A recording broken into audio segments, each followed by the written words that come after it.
విశ్వేశాకృత యజ్ఞదాన సఫలాకారాధికా దక్షిణా సౌభాగ్యాభయముక్తిదాన నిరత విజ్ఞానదాజక్షణా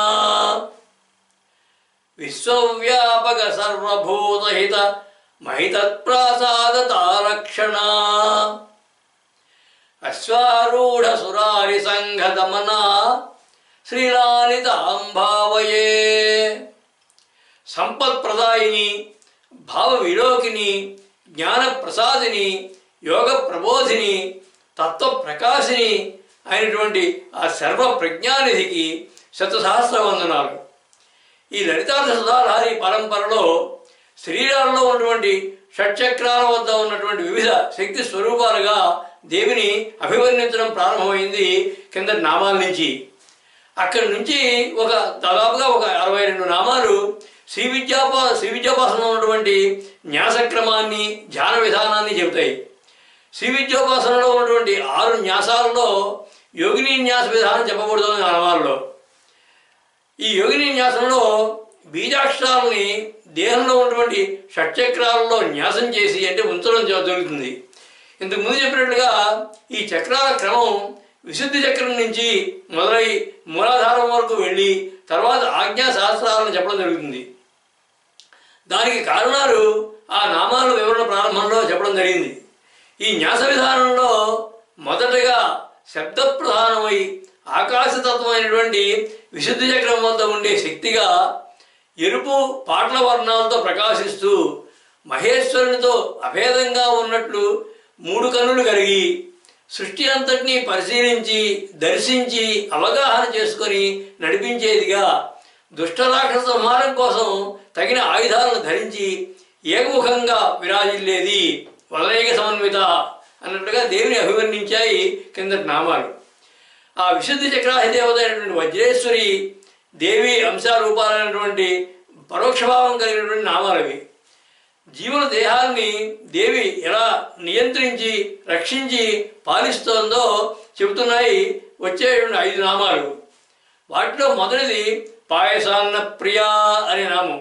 ఈ పాయసాన్న ప్రియ అంటే పాయసానం నందు ప్రీతి కలిగినది, ఇష్టమైనది అని. దీని భావార్థ శ్లోకం శక్తిర్భూత విశుద్ధి చక్ర అధిప ప్రీచేతు సద్భోజన సర్వశ్రేష్ఠ సుమాధురీ మహిత గోక్షీరాన్న సంప్రీతయా దుగ్ధం తండుల గోఘృత గుణయుత తత్పాయసాన్న ప్రియా లోకానాం సమపాలనాత్ పరతర సిడ్నీపురీ శారదా. అంటే శక్తిర్భూత విశుద్ధి చక్ర అధిప ప్రీచేతు సద్భోజన అన్నారంటే శక్తితో నిండినటువంటి విశుద్ధి చక్ర దేవతకి అయినటువంటి ఈ వజ్రేశ్వరికి ప్రీతి అయిన సర్వశ్రేష్టమైనటువంటి గోక్షీరంతో కలిపిన అన్నము భోజనముగా కలది.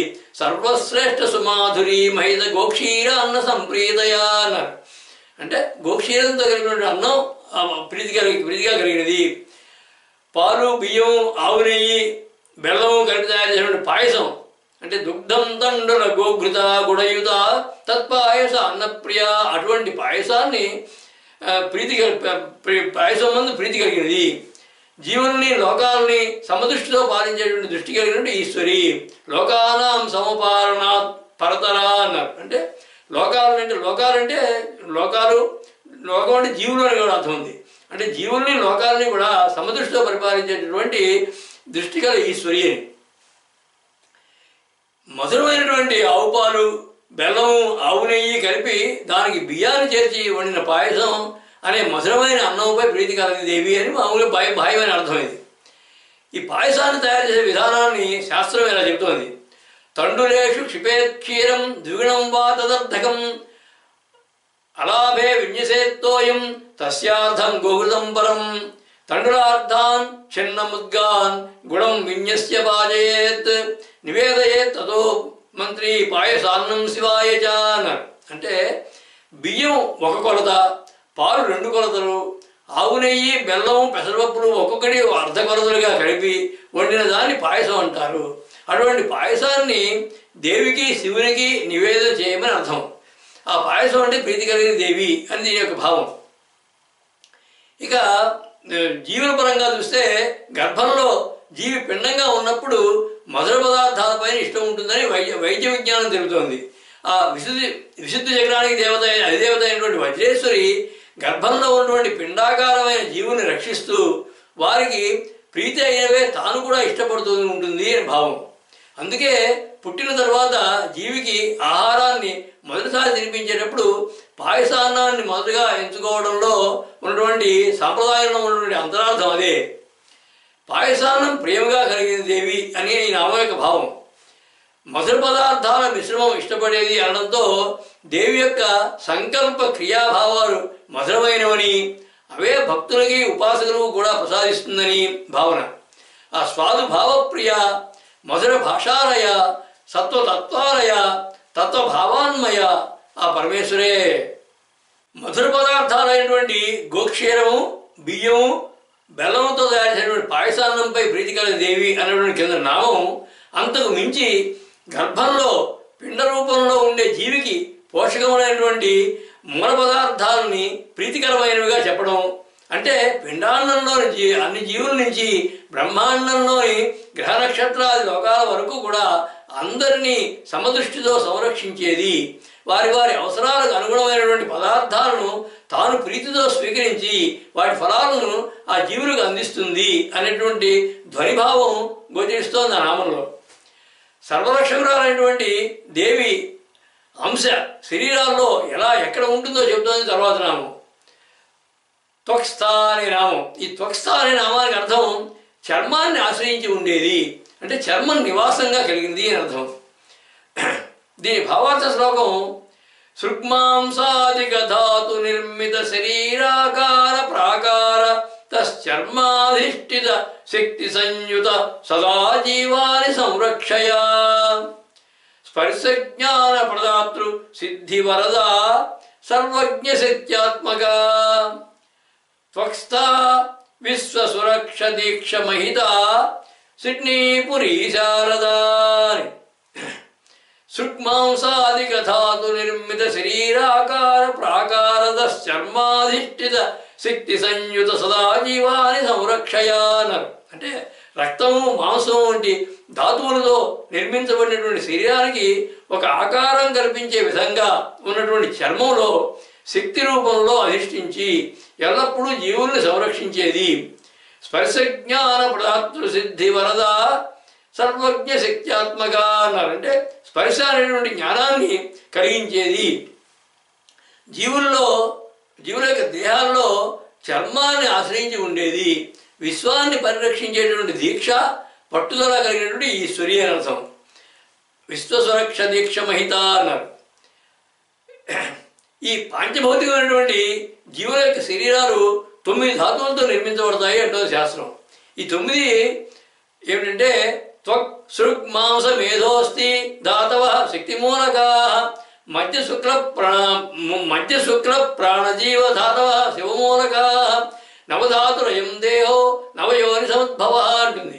అంటే చర్మము, రక్తము, మాంసము, మేధ, అస్థి అంటే ఎముకలు, ఇవి శక్తి మూలకాలని, మధ్య వీర్యము, ప్రాణము, జీవము ఇవి శివమూలకాలని, ఈ 9 ధాతువులతోటి నిర్మించబడిన దేహం అని అర్థం. అందులో ప్రాణము, జీవము తక్క మిగిలినవన్నీ కూడా 7 ధాతువులు కూడా దేహాల్లో ఉన్న 7 చక్రాల్లో ఒక్కొక్కటి ఒక్కొక్క చక్రం యొక్క నియంత్రణలో ఉంటాయి. అవి విశుద్ధి చక్రానికి అధిష్టాన దేవత అయినటువంటి వజ్రేశ్వరి దేవి చర్మాన్ని ఆశ్రయించి ఉంటుంది. ఆమె యొక్క శక్తి, తేజస్సు, వికాసాల వల్లనే జీవ శరీరాలకి కోమలత్వం, ప్రకాశం, వర్ణము, సౌందర్యము ఇవన్నీ కలుగుతూ ఉంటాయి. అవి సాధకుల్లో మరింత ప్రస్ఫుటంగా కనపడతాయి. అవి ఈ చర్మం మీద అభిమానం కలిగినది దేవి, దేవతా స్వరూపం దేవి అని దీని యొక్క అర్థం. స్పర్శజ్ఞానాన్ని కలిగినటువంటి చర్మాన్ని ఆశ్రయించింది అంటే స్పర్శజ్ఞాన రూపంలో జీవుల శరీరాలను రక్షించేది అని భావం. అంటే తన్మాత్రల్లో ఒకటైనటువంటి శబ్దస్పర్శ రూపరసగంధాత్మ అనేటువంటి ఉన్నాయి కదా తన్మాత్రలు. ఆ తన్మాత్రలో ఒకటైనటువంటి స్పర్శ రూపంలో దేహం అంతటా జీవుల యొక్క దేహాలు అన్ని చోట్ల వ్యాపించి చర్మం అనే కర్మేంద్రియం ద్వారా స్పర్శ జ్ఞానాన్ని దేహి కలిగిస్తుంది. దానివల్ల ఆ స్పర్శ జ్ఞానం వలన జీవి దాని అనుభూతి పొందుతాడు అని దాని యొక్క భావం. ఇందులో ఈ నామంలో త్వక్స్థాయి అనే నామం ఇది. ఈ నామాన్ని కనుక 40 రోజులు జపించి చివరి రోజున దేవిని పూజించి పాయసానం నివేదన చేస్తే చర్మ వ్యాధులు నయమవుతాయని మంత్రశాస్త్రం చెబుతుంది. ఆ మంత్రం త్రైం త్వక్స్థాయై నమః స్వాహ. చర్మం స్థావరంగా కలిగినది అంటే చర్మం నివాసంగా కలిగినది, చర్మమే ఆశ్రయంగా కలిగిన దేవి అని ఈ నామం యొక్క భావం. అన్ని జీవుల దేహాల్లోనూ చర్మస్థానంలో ఉంటూ దాని జ్ఞానమైనటువంటి స్పర్శను మనసుకు అందిస్తుంది దేవి అని వివరణ. చర్మంలో చర్మమూలకమైనటువంటి స్పర్శ జ్ఞాన రూపంలో జీవులందరిలోనూ కూడా చైతన్య శక్తిగా జ్ఞానేంద్రియ కర్మేంద్రియ సమన్వయకర్తగా ఉన్నది దేవి అని విశేష భావం ఇందులో ఉంది. ఆ జీవదేహస్థ జ్ఞాన మాత్రస్థ భావ సర్వస్థ తత్వమూలస్థ ఆ పరమేశ్వరే. జీవులందరిలో చర్మం స్థావరంగా అక్కడ శక్తి రూపంలో ఉండేది దేవి అన్నటువంటి క్రిందటి నామం ఆ చర్మానికి మూలమైనటువంటి స్పర్శ జ్ఞాన రూపంలో దేహాల్లో వ్యాపించినది అనేటువంటి పరోక్ష భావాన్ని చెబుతోంది. స్పర్శ ద్వారా జీవుల్లో ఉన్నటువంటి ఇంద్రియాలకి బాహ్య ప్రపంచానికి అనుసంధానంగా ఉండేట్లుగా జీవుల మనుగడలకు ముఖ్య సాధనంగా ప్రేరకంగా నిలిచి రక్షిస్తోంది అనేటువంటి విశేషభావం కలిగింది ఆ నామం. జీవుల శరీరాలకి కోమలత్వం, వర్ణము, సౌందర్యము కలిగించేటువంటి పరోక్ష శక్తి వజ్రేశ్వరి నామం గల దేవియే అన్న ధ్వని వినిపించింది ఆ నామం త్వక్స్థ అనే నామం. దేహాలన్నింటిలోనూ కూడా ఉండే ఈశ్వరి అభయంతో పాటుగా కొంతమందికి భయాన్ని కూడా కలిగిస్తుంది అంటోంది వచ్చే నామం పశులోక భయంకరి అనే నామం. ఈ పశులోక భయంకరి అనే నామానికి అర్థం పశు ప్రవృత్తి కలిగినటువంటి జీవులకి భయమును కలిగజేసేది.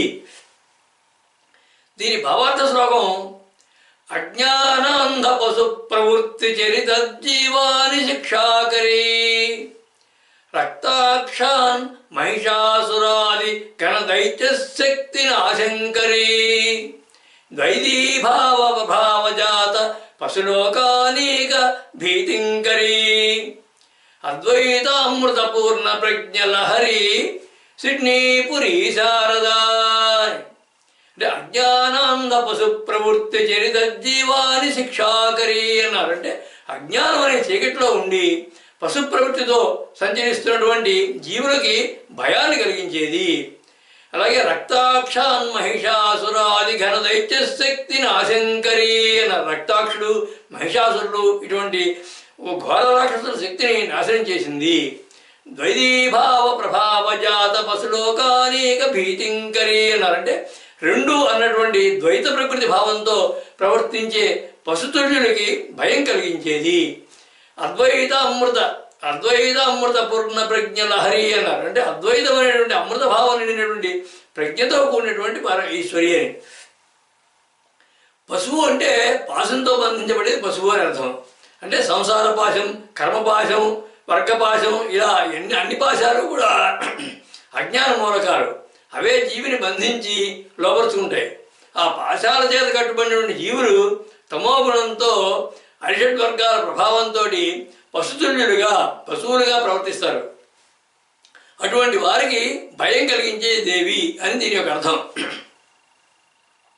అజ్ఞానంతో, దురహంకారంతో, గర్వంతో సంచరించేటువంటి రాక్షస ప్రవృత్తి కలిగిన వారిని పశువులు అని వ్యవహరిస్తారు. అటువంటి రాక్షసులకి భయాన్ని కలిగించే దేవి అని అర్థం. ఇందాక చెప్పినట్టుగా రక్తాక్షుడు, రక్తబీజుడు, శుంభుడు, మహిషాసురుడు ఇలాంటి ఎందరో రాక్షసుల్ని సంహరించింది దేవి. అంటే వారికి భయాన్ని కలిగించి తర్వాత వారిని యుద్ధంలో సంహరించింది. పంచభూతాత్మకమైన దేహమే తాననుకుని దేహాలు సుఖభోగాలే తనని భావించేవారు పశుతుల్యులు వేదాంత శాస్త్ర ప్రకారం. అటువంటి వారికి భయం కలిగించేది, వారి అజ్ఞానాన్ని పోగొట్టేది అని కూడా భావం.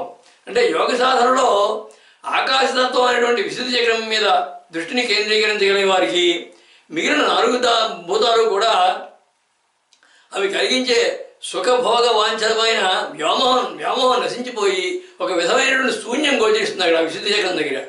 ఆ స్థితి భయాన్ని కలిగిస్తుంది.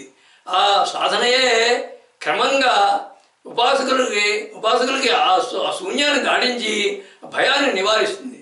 అలా భయం కలిగించేది, దాన్ని నివారించి ఆత్మజ్ఞానాన్ని ప్రసాదించేది కూడా దేవియే అని దీని యొక్క భావం. ఇంకో వేదాంత శాస్త్రం ప్రకారం తానెవరో తెలుసుకోవాలనే ప్రయత్నం చేయనటువంటి అజ్ఞానులు అసలు పశువులు అంటుంది ఇంకో వేదాంత శాస్త్రం. అటువంటి పశులక్షణం గల వారిలో భయం కలిగించి సరైన మార్గంలో పెడుతుంది దేవి అని దీని యొక్క భావం. ఇక శృతి ఏం చెబుతోందంటే అసయోస్యాం దేవతాముపాస్తే అన్యోసావన్యోహమస్మీతి నా స వేద యథా పశు ఉంటుంది. అంటే ఎవరు అన్యులైన దేవతను పూజిస్తారో, ఎవరు దేవత వేరు తాను వేరు అని భావిస్తూ ఏమీ తెలుసుకోలేరో అటువంటి వారు పశుతుల్యులు. మరొక శృతి వాక్యం ఏముంటుందంటే ద్వితీయాద్వై భయం భవతి ఏతస్మిన్ ఉదరమంతరం కృతే అసతస్య భయం భవతి అంటుంది. అంటే ద్వైత భావం ఉంటే భయం కలుగుతుంది. ద్వైతం అంటే రెండు ఉన్నాయి అనేటువంటి భావం ఉంటే భయం కలుగుతుంది. ఎవరు తమ కర్మల్ని విద్యుక్త ధర్మాలని మధ్యలో ఆపివేస్తారో అటువంటి వారికి కూడా భయం కలుగుతుందని. అంటే ఎవరు దేవతకు తనకు భేదం తెలుస్తారో, ఎవరు ద్వైతభావం కలిగి ఉంటారో, ఎవరు కార్యాలని సాధనని మధ్యలో ఆపేస్తారో వారికి దేవి భయం రూపంలో గోచరిస్తుంది అని దీని యొక్క భావం. ఇక అద్వైత విద్యా విహీన పశువ అంటుంది శాస్త్రం. అంటే అద్వైత జ్ఞానం లేని వారిని పశువులు అంటారు. అంటే జీవుడు బ్రహ్మ ఒకటేనటువంటి అద్వైత జ్ఞానం, బ్రహ్మ సత్యం జగన్మిథ్య అనే పరమార్థం తెలియనటువంటి పశుతుల్యుడికి భయాన్ని కలిగించేది. పశువు అంటే మరొక అర్థంలో పరుల చేత ఇతరుల చేత ప్రయోగింపబడేటువంటి ఒక కృత్యాన్ని దుష్టశక్తి. ఈ డాకినీ దేవత ఆ పశువులకి దుష్టశక్తులకి భయాన్ని కలిగిస్తుంది, వాటిని నివారిస్తుంది అని యొక్క భావం. శ్రీ విద్యాపరంగా చూస్తే పశువు అంటే అసువుల యందు రమించింది. అసువులు అంటే ప్రాణాల యందు రమించేది. అంటే అసువు అంటే ప్రాణం కాబట్టి ప్రాణాల యందు రమించేది. అంటే పంచ ప్రాణాలతో ప్రేరితమైనటువంటి పంచకోశాలు, వాటిలో కలిగే వాంఛలు, సాఫల్యాలు, వైఫల్యాలు, సుఖదుఖాలు వీటన్నింటిలోనూ కూడా రమించేది కాబట్టి పశువు అని అర్థం. అటువంటి పశువులు భయం కలిగించి కోరికల యొక్క విషవలయాల నుంచి తప్పించే దేవి అని దీని యొక్క భావం. ఈశ్వరుని యొక్క మొట్టమొదటి సంకల్ప శక్తి వలన చేయబడిన సృష్టి అంతా కూడా పశులోకమే. ఇదంతా కూడా ఆ మాయా చైతన్య శక్తి ఈ పశువులకి ద్వైత ప్రవృత్తిని కల్పిస్తుంది. అదే మాయా స్వరూపం. ఆ ద్వైత భావమే భయం. సృష్టిలో ద్వైత భావాన్ని కరి అంటే పశులోక భయంకరి అంటే భయం అనే కరి అంటే కలిగజేస్తుంది ఏమని. అంటే సృష్టిలో ఆ అద్వైత భావమే పశు ప్రవృత్తి, దాన్ని తొలగించుకోవడమే నివృత్తి. కాబట్టి అటువంటి ద్వైత భావాన్ని ముందు కలిగించి వాటిలో భయాన్ని కలిగించి ఆ తర్వాత ఆ ద్వైత భావాన్ని తొలగింపజేసుకొని అద్వైత భావాన్ని కలిగించుకోమని చెప్పడమే దీని యొక్క భావం. అంటే తాను సృష్టిలో ఉన్నటువంటి ఇతర విషయాలు వేరు అని, ఒకటిని మించిన అనేకం అనే భావన, అంటే ఒకటి కాదు ఎన్నో ఉన్నాయి అనేకం ఉన్నాయనే భావన దేనివల్ల వస్తుందంటే అహంత ఇదంతా మమత అనే 3 లక్షణాలతో ఉంటుంది. ఆ లక్షణాలే జీవుల్లో పశు ప్రవృత్తికి మూలాలు. అహంత అంటే నేను, ఇదంతా అంటే ఇది, మమత అంటే నాది. ఈ 3 లక్షణాలతోటే ఉంటుంది మొత్తం అంతా కూడా ప్రపంచం, ఈ మాయా ప్రపంచం అంతా కూడా. ఈ 3 లక్షణాలే జీవుల్లో పశు ప్రవృత్తికి మూలాలు. కాబట్టి సృష్టి నిర్మాణాన్ని చేపట్టినప్పుడు తన మాయా ప్రభావంతో జీవుల్లో ఈ లక్షణాల ద్వారా అనేకము అనే భావన కల్పించేది, దాని నుంచి భయం కలిగించేది దేవి అని దీని యొక్క భావం. ఆ ద్వైత భావం సృష్టిలో భాగంగా జీవుల్లో అంతర్భాగంగా చూసి దానివల్ల కలిగేటువంటి భయం కూడా దేవియే. ఆమె యొక్క మాయా చైతన్య విరసనంగా కనుక భావించగలిగినటువంటి సాధకులు నిర్భయులుగా తమ సాధనను కొనసాగిస్తారు. పశులోక భయంకరి అంటే మహామాయ ఆద్య చైతన్య స్వరూపిణి పరాశక్తి అని దీని యొక్క భావం. పశు ప్రవృత్తి కలిగిన వారికి భయాన్ని కలిగించే దేవి అని ఆమె యొక్క భావం. పశువులు అంటే దుష్ట ప్రవృత్తి కలిగిన రాక్షసులని, పాశాలతో బంధింపబడ్డ వారిని, అద్వైత భావం లేని వారిని, అజ్ఞానులని అనేటువంటి అర్థాల్లో ఆ జీవులందరికీ కూడా భయాన్ని కలిగించడం ద్వారా సన్మార్గంలో నడిపిస్తుంది దేవి అని అంతర్గతమైన భావం ఇందులో ఉంది. సుఖభోగాల మీద వాంఛలతో ఆ వ్యామోహంగా ఉన్నటువంటి వారిని ఆ సంకల్పాల నుంచి తప్పిస్తుంది అని కూడా పరోక్షమైన భావం ఉంది ఇందులో.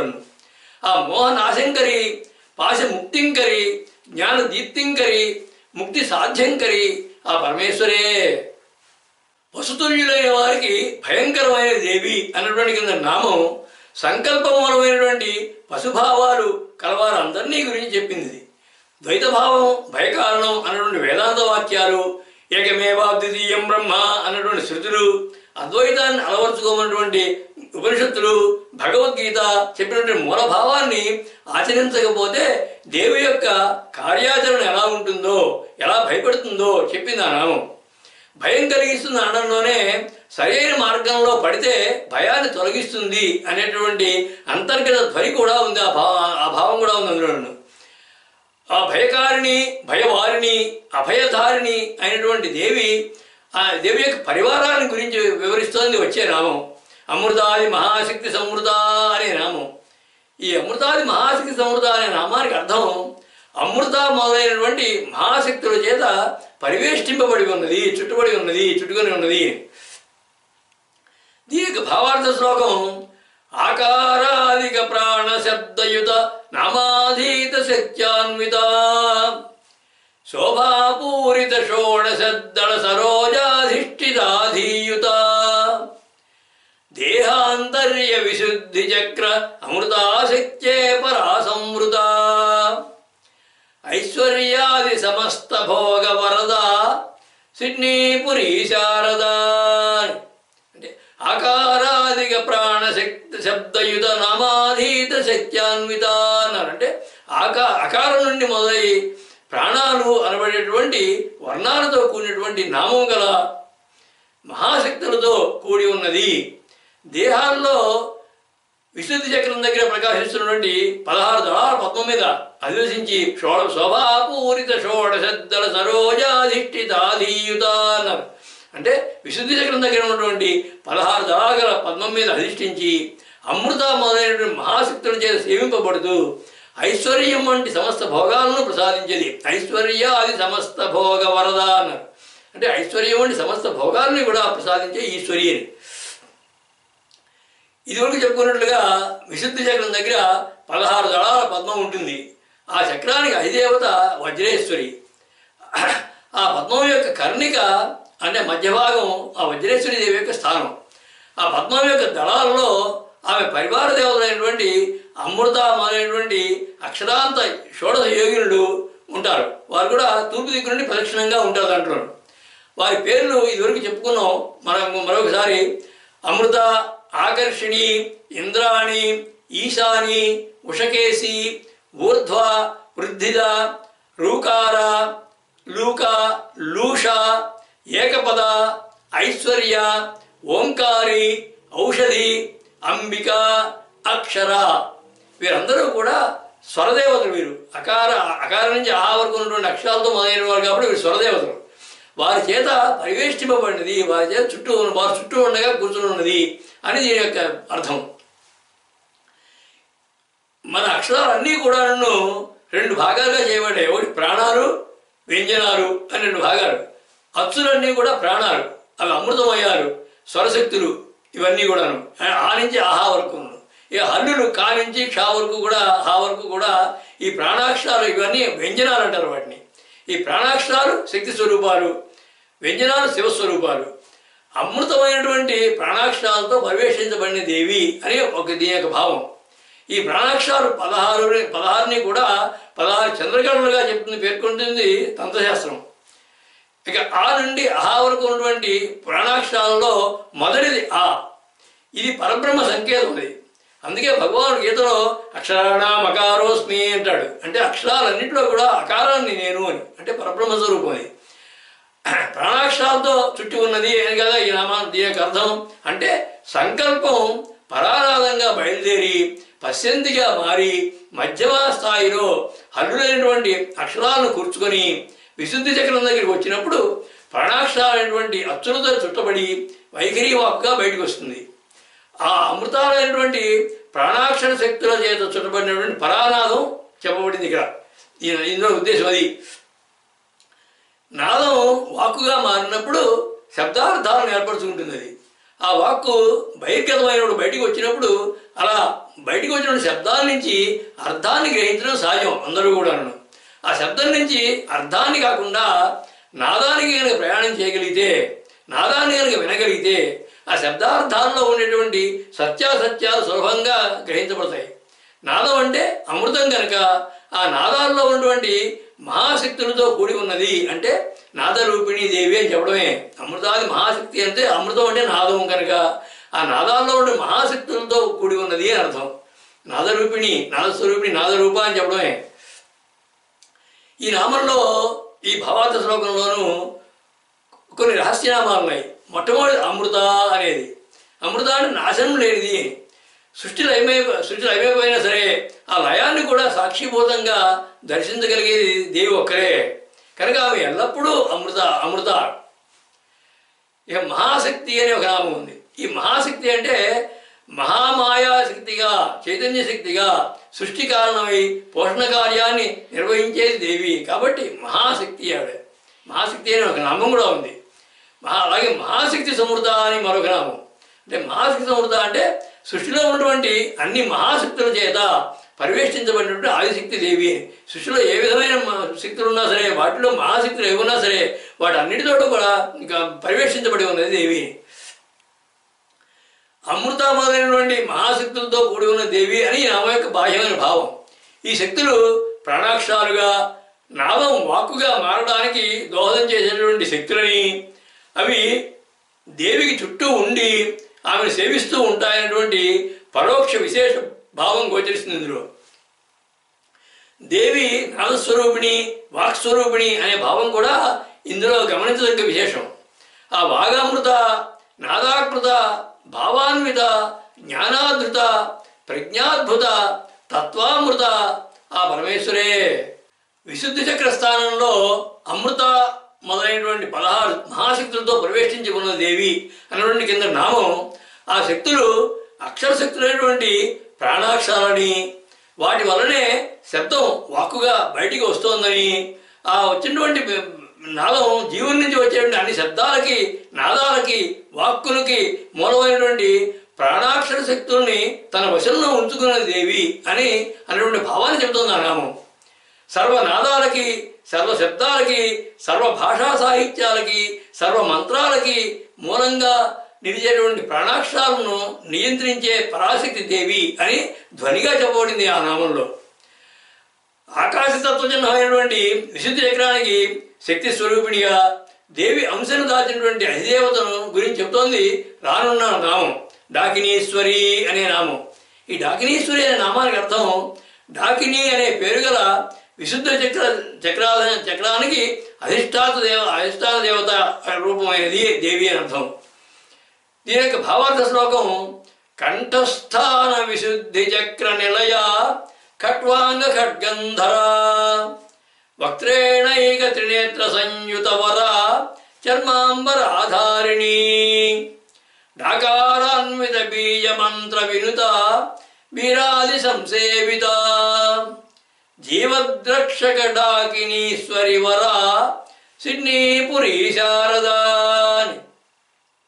అంటే కంఠస్థాన విశుద్ధి చక్ర నిలయ ఖట్వాంగ ఖడ్గంధర అన్నారు. అంటే కంఠస్థానంలో ఉన్నటువంటి విశుద్ధి చక్రం స్థానంగా కలిగినది, ఖట్వాంగము ఖడ్గము ధరించినది, వక్త్రేణైక త్రినేత్ర సంయుత వర చర్మాంబర ఆధారిణి అన్నారు. అంటే ఒక ముఖము 3 నేత్రాలతో శోభించేది, డాకారాన్విత చర్మం ధరించేది, చర్మాంబర ఆధారిణి చర్మాన్ని ధరించేది, అలాగే డకారం బీజాక్షరంగా ఉన్నటువంటి మంత్రంతో స్తుతింపబడేది, డాకారాన్విత బీజ మంత్ర వినుత అన్నారు. అలాగే వీరుడి చేత సేవింపబడుతూ సర్వజీవుల్ని రక్షించేటువంటి డాకినీశ్వరి అనే పేరు గల ఈశ్వరి, జీవద్రక్షక డాకినీశ్వరి వర అన్నారు. అంటే జీవుల్ని అన్ని జీవుల్ని రక్షించేటువంటి డాకినీశ్వరి అనే పేరు కలిగినటువంటి దేవత. విశుద్ధి చక్రానికి అధిదేవత వజ్రేశ్వరి, ఆమెకి డాకినీశ్వరి అని పేరు. ఈమెకు సంబంధించినటువంటి బీజము, న్యాసము, కీలక మంత్రాలన్నీ కూడా డకారంతో సంబంధం కలిగి ఉంటాయి. కాబట్టి ఆమెకు డాకిని అనే పేరు వచ్చింది. అందుకే ఆమెకు డాకినీశ్వరి అనే పేరు వచ్చింది. ఇక ఈ డాకినీ దేవత యొక్క ధ్యాన శ్లోకం గ్రీవాకూపే విశుద్ధౌ నృపదళకమలే శ్వేతరక్తాం త్రినేత్రాం హస్తై ఖడ్గౌ త్రిశిఖమపి మహాచర్మ సంధారయంతీం వక్త్రేణేకైన యుక్తాం పశుజన భయదాం పాయసాన్నైక సక్తాం త్వక్స్థా వందే అమృతాద్యై పరివృత వపుషాం డాకిని వీరవంద్యాం అన్నారు. ఈ 4 శ్లోకాలు, ఈ 4 నామాలు కూడా ఇందులో వివరించబడ్డాయి. గ్రీవాకూపే విశుద్ధౌ, విశుద్ధ చక్రం దగ్గర ఉన్న చోట నృపదళకం అనే 16 దళాల కమలం ఉంది. ఆ కమలంలో శ్వేతరక్తాం త్రినేత్రాం, శ్వేతరక్తం అంటే తెలుపు ఎరుపు రంగు కూడుకుని ఉన్నది, పాటల గంధమైనది. త్రినేత్రాం 3 కన్నులు కలిగినది. హస్తై ఖడ్గౌ, చేతుల్లో ఖడ్గము ధరించినది. త్రిశిఖమపి మహాచర్మ సంధారయంతి, చర్మం కూడా ధరించింది. త్రిశూలం ధరించింది.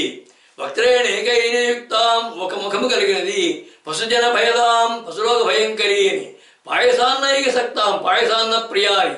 త్వక్స్థ పర్వాణం ఇష్టమైనది. త్వక్స్థ అంటే శరీరంలో చర్మంలో ఉండేది. వందే అమృతాద్యై పరివృత వపుషాం, అమృతం అనేటువంటి మహాయోగినుని చేత, మహాశక్తుల చేత పరివృత వపుషాం చుట్టబడి ఉన్నది, సేవింపబడుతోంది. డాకిని వీరవంద్యాం అన్నారు. వీరుల చేత సేవింపబడే డాకినీ దేవత అని. అంటే ఆరక్తవర్ణ అనే నామం నుంచి కూడా ఈ నామం వరకు అన్ని నామాల యొక్క భావాలు కలిగినటువంటి ధ్యాన శ్లోకం ఇది. ఆ నామాలన్నీ కూడా ఈ డాకినీశ్వరి నామానికి విశేషణాలుగా చెప్పుకోవచ్చును. ఆ విశుద్ధి చక్రాధిష్టాన దేవత డాకినీయుక్త మహేశ్వర స్వరూపిణ్యంబా పాదుకాం పూజయామి అంటారు. విశుద్ధి చక్రాధిష్టాన దేవత డాకినీయుక్త మహేశ్వర స్వరూపిణ్యంబాం శ్రీ పాదుకాం పూజయామి తర్పయామి నమః అంటుంది. నవావరణ మంత్రం కూడా చెబుతుంది. అటువంటి విశుద్ధి చక్రాధిష్టాన దేవతని పూజిస్తున్నాను అని చెప్తోంది. ఈ విశుద్ధి చక్రంలో ఉన్నటువంటి శక్తి సమతుల్యంగా పనిచేయనప్పుడు కంఠానికి, చర్మానికి సంబంధించిన వ్యాధులు వస్తాయి. ఆ చక్రానికి అధిష్టాన శక్తి అయినటువంటి ఈ డాకినీ దేవత ఉపాసన వలన, పాయసాన్నాన్ని తినడం వలన మన ఆధునిక శాస్త్రం ప్రకారం థైరాయిడ్ గ్రంథి సరిగ్గా పనిచేస్తుంది.